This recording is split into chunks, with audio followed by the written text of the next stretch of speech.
Yes, about there.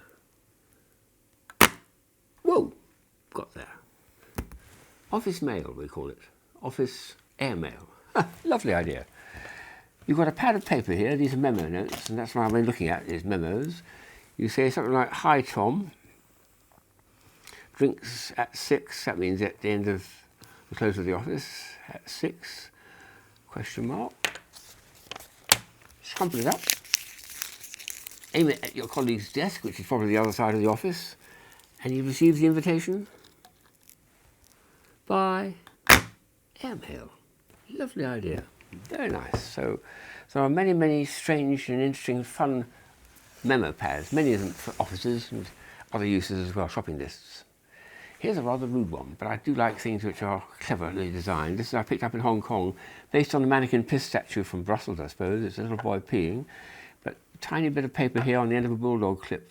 And the idea is to write on the memo some message and leave it on your colleague's desk.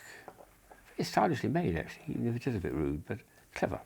If you don't like things too rude, then try this as a memo pad here. This is from an American company about 20 years ago. They call it a whimsical pen. Whatever does it mean? This is the actual memo pads here, these sheets here, lots and lots of them, all shaped like a half-eaten ice lolly. And this, of course, is part of the equipment, a pen to go with it. That's a nice idea, isn't it? For office memos, or for the home use as well. The most sophisticated we've come across, this one here, which we had on our website for some time.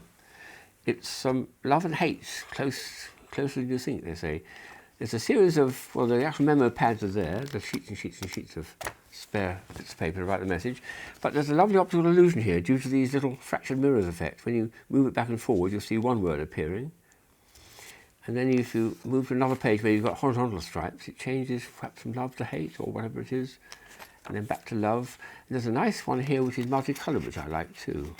This one here, that's a nice one. Just at a certain point of observation, you have a word appears which wasn't there before. It suddenly appears. But each of them basically is a sheet of paper used as a memo. Very sophisticated.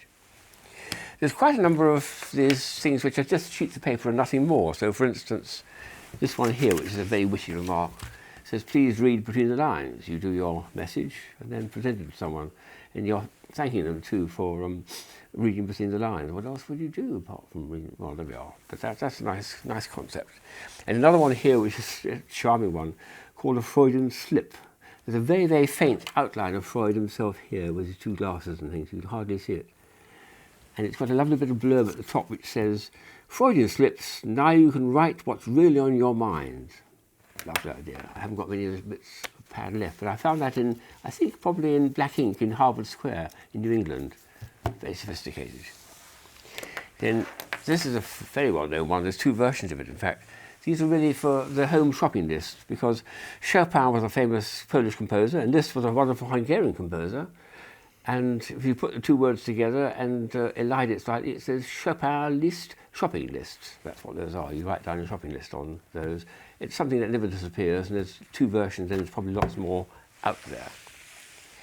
A bit of Swiss stationery can be used for memo notes as well. I picked this up many years ago. It's a lovely idea. Like a Swiss cheese, you see, except it says it's not edible, hard cheese.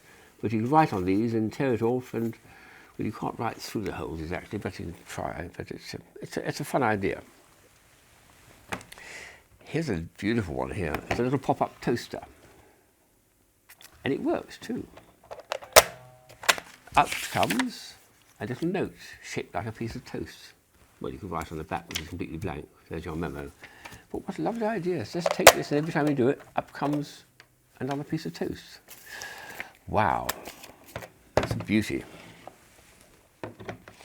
One of my favourites is this one here. It's extraordinary. It's got more sheets than I'd ever used in a lifetime of writing memos. But look at this piece here.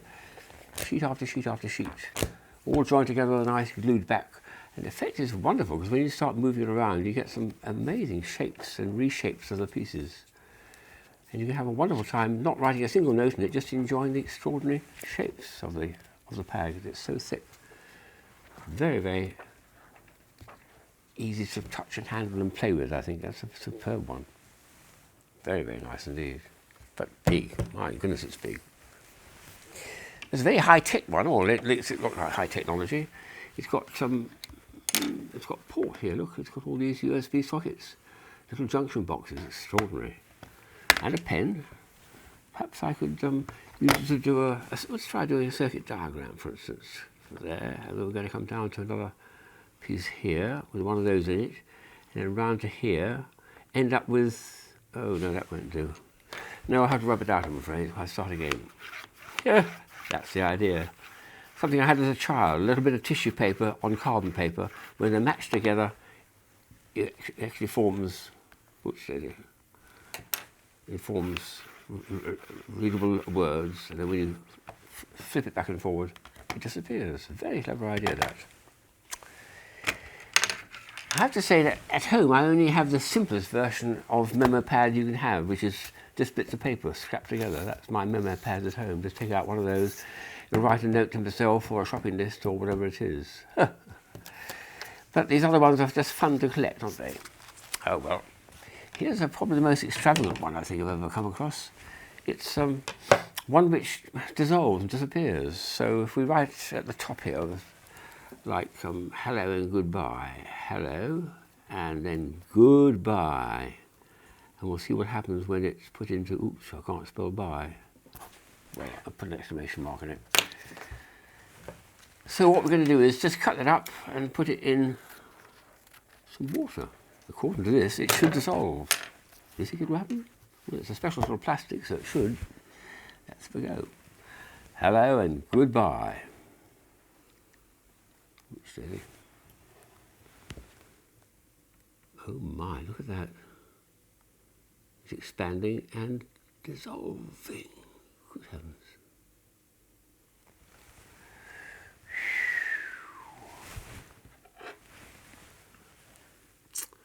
I think the words have disappeared. All but, just to make quite sure it's all gone. There, like magic, isn't it? FBI, eat your heart out.